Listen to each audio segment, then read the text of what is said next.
क्या आपने कभी सोचा है आखिर ऐसा क्या हुआ था कि शांत ध्यान में लीन रहने वाले भगवान शिव का क्रोध इतना बढ़ गया कि उन्होंने अपना तीसरा नेत्र खोल दिया। जिस तीसरे नेत्र की अग्नि से पूरी सृष्टि कांप उठती थी, उसी अग्नि के एक महान देवता को पल भर में भस्म कर दिया था। लेकिन सवाल यह है कि आखिर कामदेव ने ऐसी कौन सी गलती कर दी थी? क्यों देवताओं को मजबूर होकर कामदेव को स्वयं महादेव के पास भेजना पड़ा? और क्या आप जानते हैं कामदेव को भस्म करने के बाद महादेव ने उन्होंने एक अद्भुत वरदान दिया था। आइए जानते हैं कि शिव पुराण से जुड़ी यह रहस्यमयी कथा प्रारंभ बहुत प्राचीन समय की बात है, जब संसार में अधर्म बढ़ रहा था और देवताओं के सामने एक बड़ी समस्या खड़ी हो गई थी। उस समय भगवान शिव माता सती के वियोग के बाद संसार में विरक्त होकर गहरे ध्यान में चले गए थे। महादेव हिमालय की ऊंची चोटियों पर बैठकर तपस्या में लीन थे। उनका ध्यान इतना गहरा था कि उन्हें संसार की किसी भी घटना का आभास नहीं हो रहा था। लेकिन अगर आगे जो हुआ वह बहुत ही आश्चर्यजनक था। देवताओं को ऐसा निर्णय लेना पड़ा जिसे स्वयं महादेव की तपस्या भंग करने की कोशिश की गई। आखिर देवताओं ने ऐसा क्यों किया? जानने के लिए कथा को अंत तक अवश्य सुनिए। उधर दूसरी ओर एक शक्तिशाली असुर का आतंक बढ़ रहा था। देवताओं को ज्ञात था कि उसका अंत केवल भगवान शिव के पुत्र के हाथों ही संभव होगा। लेकिन समस्या यह थी कि भगवान शिव और संसार से पूरी तरह दूर होकर समाधि में थे। देवताओं ने विचार किया कि यदि भगवान शिव का विवाह माता पार्वती से हो जाए तो एक दिव्य शक्ति का जन्म होगा जो संसार की रक्षा करेगी। लेकिन महादेव का ध्यान कौन भंग कर सकता था? तभी उस सभी देवताओं ने एक नाम चुना, वह था कामदेव। कामदेव प्रेम और आकर्षण के देवताओं में माने जाते थे। उनके पास एक ऐसा पुष्प बाण था जिसके प्रभाव से बड़े बड़े तपस्वियों के मन भी भावनाएं जागृत हो जाती थी। देवताओं ने कामदेव से प्रार्थना की, हे महादेव, हे कामदेव, हमें आपकी सहायता चाहिए। आपको भगवान शिव की तपस्या भंग करनी होगी। कामदेव ने यह सुनकर चिंतित हो गए। उन्हें पता था कि भगवान शिव कोई साधारण योगी नहीं है। कामदेव जानते थे कि यह कार्य करना उनके जीवन का सबसे बड़ा जोखिम हो सकता है।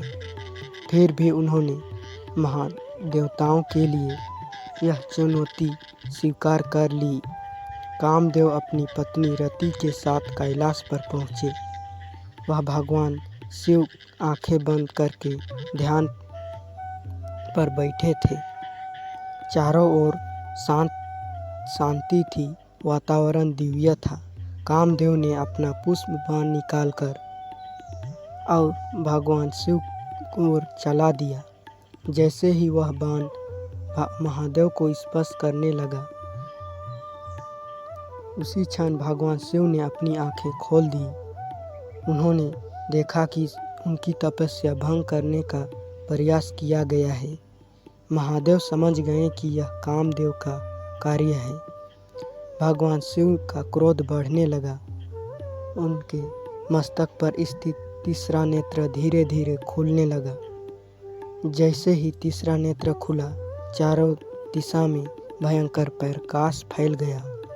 उसके दिव्य अग्नि को देखकर देवता भी भयभीत हो गए और देखते ही देखते कामदेव उस अग्नि में भस्म हो गए। लेकिन कहानी यहीं खत्म नहीं होती, क्योंकि कामदेव को भस्म होने के बाद जो हुआ वह और भी अद्भुत था। कामदेव की पत्नी रति अपने पति के वियोग में विलाप करने लगी। उन्होंने भगवान शिव से प्रार्थना की, हे महादेव, मेरे पति ने यह कार्य देवताओं के कल्याण के लिए किया था, कृपा करके उन पर दया करें। भगवान शिव करुणा के सागर हैं। उन्होंने रति की प्रार्थना सुनी और कहा, कामदेव शरीर रूप में वापस नहीं आएंगे, लेकिन वह संसार के अदृश्य रूप में अपने प्रभाव बनाए रखेंगे। इसी प्रकार भगवान शिव ने कामदेव को नया जीवन प्रदान किया। यह कथा हमें एक बहुत बड़ा संदेश देती है। भगवान शिव केवल क्रोध के देवता नहीं हैं, बल्कि दया के और करुणा के भी सागर हैं। उनका तीसरा नेत्र केवल विनाश का प्रतीक नहीं है, यह अज्ञान, अहंकार और अधर्म के विनाश का प्रतीक है। क्या आप जानते हैं कि भगवान शिव का तीसरा नेत्र हमेशा बंद क्यों रहता है, और अगर वह पूरी तरह खुल जाए तो इसका आध्यात्मिक अर्थ क्या होता है? इस रहस्य को समझना शिव तत्वों को समझने जैसा है। भगवान शिव हमें सिखाते हैं कि जीवन में क्रोध पर नियंत्रण रखना चाहिए, क्योंकि जब क्रोध ज्ञान के साथ होता है तो वह अधर्म का नाश करता है, लेकिन बिना नियंत्रण का क्रोध विनाश करना कारण बन सकता है। कामदेव की यह कथा हमें यह बताती है कि किसी भी कार्य का उद्देश्य महत्वपूर्ण होता है। कामदेव ने महादेव की तपस्या भंग की, लेकिन उनका उद्देश्य संसार का कल्याण था। इसी कारण महादेव ने उन्हें क्षमा किया। तो भक्तों, महादेव का तीसरा नेत्र खुलने की यह रहस्यमयी कथा हमें यही संदेश देती है कि भगवान शिव न्याय भी करते हैं और अपने भक्तों पर कृपा भी बरसाते हैं।